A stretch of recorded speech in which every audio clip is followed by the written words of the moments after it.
अगर आपके पास 1 कटोरी मैदा और ये 1 आलू है, फिर ये रेसिपी बनाएं। समोसे, पकोड़े, रोल सब भूल जाएंगे। बहुत ही खस्ता है, बहुत ही करारी है, तो बड़ा ही स्वाद आ जाना है आप लोगों को। बिस्मिल्लाहिर्रहमानिर्रहीम। अस्सलाम वालेकुम। वेलकम टू निक्की कुड़ी किचन। जी आयनु खुश आमदीद। उम्मीद है नाजरीन आप सब खैरियत से होंगे, खुश रहें, आबाद रहें, हंसते रहो, तेवसते रहो और जी देखते रहें निक्की कुड़ी किचन। आज मैं आप लोगों के लेके आई हूँ ये बड़ी ही मजेदार सी रेसिपी, रमजान स्पेशल रेसिपी। तो रेसिपी को स्टार्ट करते हैं। सबसे पहले हमें चाहिए जी मैदा। 1 कटोरी हमने मैदा ले लिया है। उसके अंदर आपने जी 1 चुटकी के करीब जीरा ऐड करना है। जीरा इसमें ऑप्शनल है, अगर आपकी मर्जी है तो आप ऐड कर लीजिएगा, नहीं तो कोई बात नहीं। और साथ ही नमक ऐड करना है। नमक थोड़ा सा ज्यादा रख के ऐड करना है ताकि थोड़ी साल्टेड सी आपकी ये पफ पैटीज जो है, पोटैटो पफ पैटीज जो है वो बने। उसके बाद ये आपने 2 चम्मच ऑयल जो है वो ऐड करना है 1 कटोरी मैदे में और अच्छी तरह से इसको मल लेना है। आटे के अंदर, मैदे के अंदर आपने ऑयल, जीरा और नमक को अच्छी तरह से मिक्स करना है और फिर इस तरह से अपनी मुट्ठी में दबा के देखना है। और ये अगर आपकी गुठली इस तरह से टूटी फूटी बन रही है तो इसका मतलब है थोड़ा सा ऑयल और ऐड करें और अच्छी तरह से मिक्स करें। फिर दोबारा से इसकी अच्छी तरह से मुट्ठी को दबा के देखें। दोबारा से गुठली बनेगी तो फिर आपकी जो ऑयल की परफेक्शन है वो बिल्कुल ठीक है। और उसके बाद फिर आपने हल्के हल्के से पानी ऐड करना है और इसको मिक्स करते जाना है और फिर इसको अच्छी तरह से गूंद लेना है। तो हथेलियों की मदद से आपने इसको गूंदना है। इतना आपने इसको गूंदना है जितना कि आम रूटीन में आप आटा गूंदते हैं घर में। तो नरम सा ही रखिएगा, ना ही ज्यादा पत्थर हो, ना ही ज्यादा ढीला ढाला पतला सा आटा हो। तो यहाँ पे ये तकरीबन हमारा मैदा जो है वो तैयार हो चुका है। इसके ऊपर ऑयलिंग करेंगे। ऑयलिंग करने के बाद आपने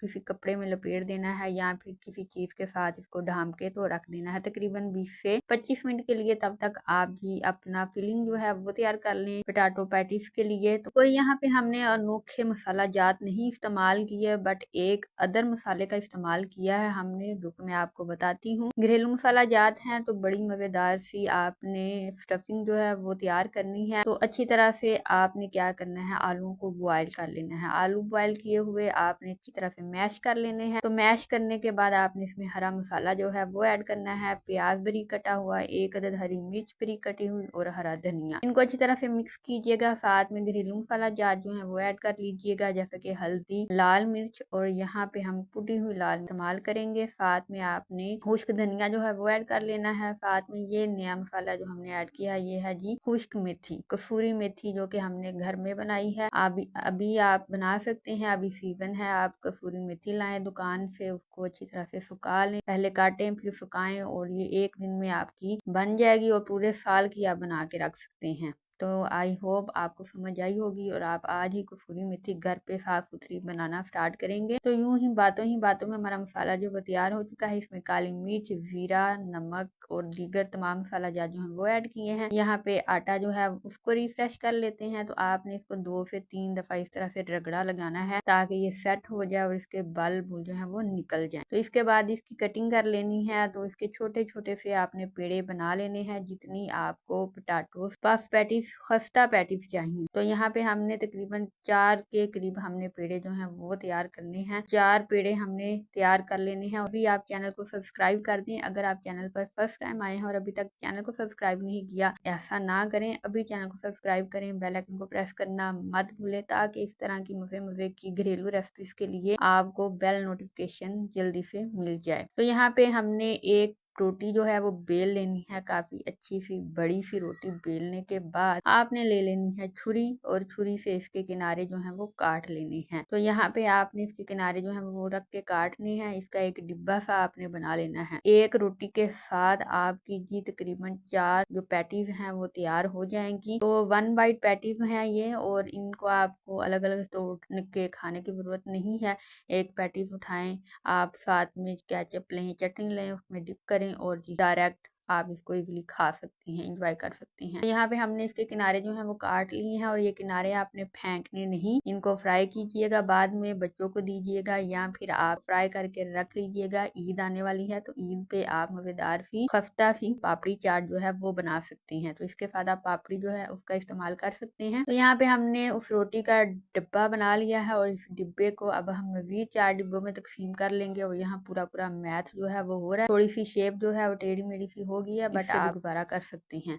उसके बाद पानी और मैदे को मिला के हमने अमीवा बनाया है और इस लेई को हम लगा देंगे चारों ओर। एक डिब्बे के चारों किनारों पे बनाएंगे तो अच्छी तरह से लगाने के बाद ताकि आपका मसाला जो है फिलिंग जो है वो बाहर ना निकले। तो यहाँ पे थोड़ा सा मसाला लगेगा, तकरीबन एक आलू आपको पैटीज के लिए, 8 पैटीज के लिए काफी होगा। तो यहाँ पे हमने एक इसकी तय उठानी है इधर से, एक उधर से, और ये फिर चारों ओर एक ऐसे और फिर एक ऐसे। तो सामने सामने जो है हमने इनके किनारे उठा के तो रखने हैं। जिमें पंजाबी च पल्ली नू गंढ नहीं मारी दी, कदी पल्ली वेखी जे परी वेखी जे ओनू गंढ मारियो ना, तो उस ए तरीके नाल बनदी है। तो आई होप पंजाबी लोग जो है वो समझ के होंगे कि पल्ली क्या होती है, परी क्या होती है। तो यहाँ पे इस तरह से मजेदार सी आपकी ये पैटीज की स्टफिंग हो जाएगी। तो मैं एक और आपको ट्राई करके दिखा रही हूँ। तो यहाँ पे आप इसको मोमोज का भी नाम दे लें, पफ पैटीज का भी नाम दे लें, तो जो भी है बहुत ही मज़े की और खस्ता और करारी बनेगी। तो एक रोटी के साथ आप ढेरों ढेर पैटीज जो है वो आसानी के साथ बना सकती हैं। तो यूं जी आपने इसके किनारों को अच्छी तरह आपस में मिला लीजिएगा ताकि जब आप फ्राई करें तो इनका मसाला जो है वो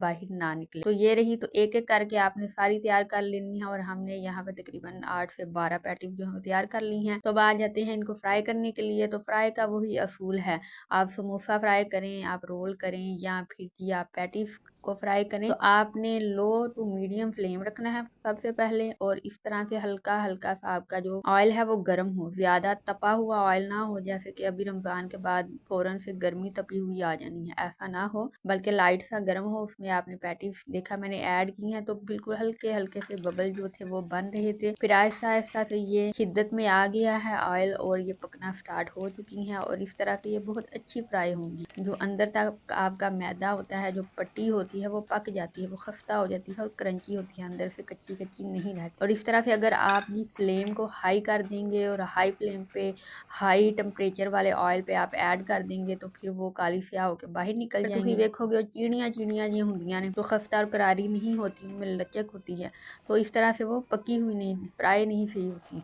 तो अच्छी तरह से इनको फ्राई करना है और फिर यहाँ पे आपने प्लेट रख लेनी है, जो मर्जी रखें उसमें निकालते जाएं। और ये पैटीज आपके बच्चों को, आपके बड़ों को, सभी को पसंद आएंगी। सबसे बढ़ के आपकी काम के लिए आसानी हो जाएगी, कम वक्त में आप ढेरों ढेर पैटीज जो है बना लेंगी। और आज ही इस अफ्तार में जरूर इनको ट्राई कीजिएगा, बल्कि आने वाली ईद पे भी इनको जरूर ट्राई कीजिएगा। कम वक्त में मजेदार और आसान सी रेसिपी है। अपने दोस्तों, बेलियों, यारों से इसको जरूर शेयर कीजिएगा और चैनल को सब्सक्राइब जरूर कर दीजिएगा। और आई होप आपने इस वीडियो को एंजॉय किया होगा, आपको पसंद आई होगी। इसके अलावा कोई क्वेश्चन हो, कोई सवाल हो, फीडबैक या फिर भी आपकी कोई सजेशन हो तो वो जरूर दीजिएगा। यहाँ पे हमने मायोनीज और केचप को मिक्स करके एक सॉस बना ली है और यहाँ पे हमने हरी चटनी का इस्तेमाल किया है। तो दोनों चटनियों के साथ आप इसको एंजॉय कर सकती हैं। रमजान गुजर जाएगा, ये बहारें और बरकतें भी गुजर जाएंगी, बट आपने बहुत कुछ सीखा होगा इस रमजान में, बहुत सी नई रेसिपीज को सीखा होगा। और किसने क्या नई रेसिपी सीखी है तो वो कमेंट करके जरूर बताइएगा। हमें दीजिएगा इजाजत, अपना रखिएगा ख्याल। हम मिलेंगे आपसे नई वीडियो में नई रेसिपी के साथ। तब तक के लिए अल्लाह हाफिज।